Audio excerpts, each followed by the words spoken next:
اليوم ببيت اللبناني رح نعمل هيدا الحلو اللي بشهي ورح تتفاجئوا قد ايه مكوناته سهلة وموجودة بكل بيت ورح يصير الحلو المفضل عندكم.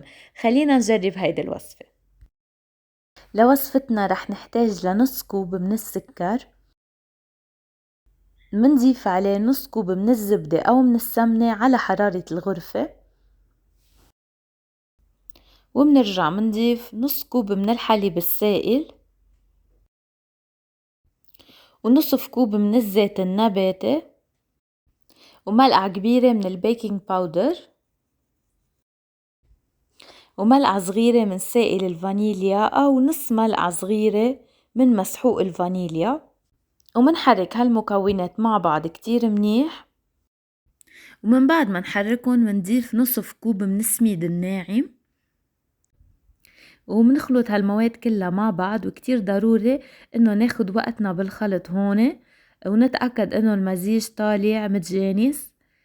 هيك حبة السميد بتاخد وقتها وبتفتح بسبب وجود البيكنج باودر.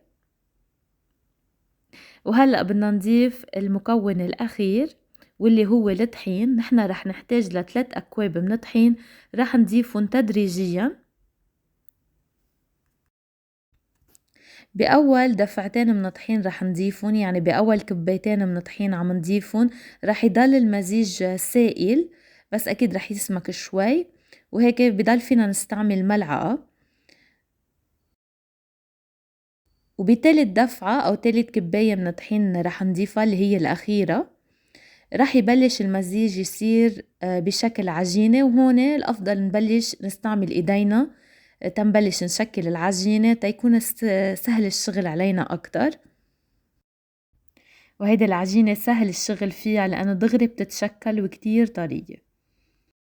والعجينة بالآخر بدنا إياها تطلع على هيدا الشكل، تكون طرية وفينا نعمل فيها أشكال بسهولة، وبنفس الوقت بدنا إياها تكون متماسكة يعني ما بتفرد بسهولة. وبنترك هيدي العجينة لترتاح لمدة نص ساعة، ومنجهز صينية بتدخل على الفرن وبدنا ندهنها بزيت أو بزبدة سائلة. من بعد ما ارتاحت العجينة لنص ساعة بدي شكلها بالشكل اللي بدي اياه. رح فرجيكم الشكل اللي أنا عملته. أخدت جزء من العجين وعملته بشكل دائرة، من بعدها بكف ايدي ضغطت عليها شوي تأخدت هالشكل، ومن بعدها باستعمال عصارة الحامض رح اكبس عليها لأعطيها شكل العصارة اللي كتير حلو. وفيكن تتركوها بهالشكل، هو شكل كتير مهضوم مثل ما شايفين، بس أنا كفيت وعطيتها شكل طوالة كمان طلع شكل كتير حلو مثل ما شايفين. وهلأ أنا تقريبا خلصت التشكيل الحلو مثل ما شايفين. لما تاخد ايدكن عليهم بصير كتير طريقة التشكيل سهلة وسريعة، وبالمكونات القليلة اللي عملناها ليكو الكمية الكبيرة من الحلو اللي عملناه. وقبل ما ندخل الصينية على الفرن بدنا ندهن قطع الحلو بالزبدة السائلة كرمال ياخدوا لون ذهبي، ومندخل الصينية على فرن حامي لمدة 20 دقيقة يكون داير من الأسفل على حرارة متوسطة أو لياخدوا لون ذهبي من الأسفل.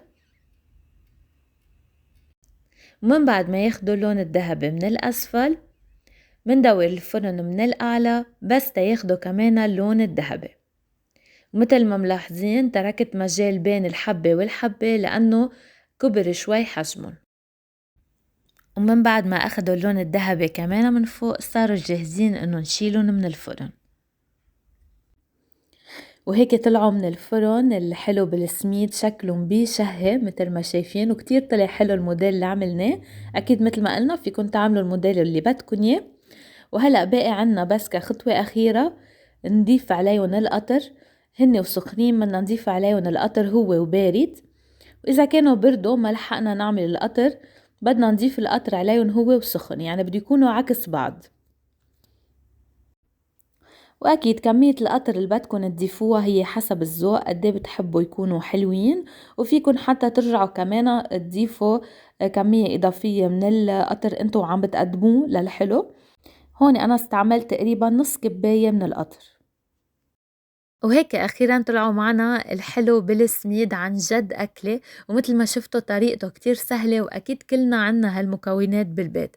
جربوها واعطوني رأيكم بالكومنت، وإذا حبيتوا الفيديو شاركوه مع رفقاتكم كمان، اعملوا لايك، وما تنسوا اشتركوا بقناتنا ليوصلكم كل الفيديوهات الجديدة.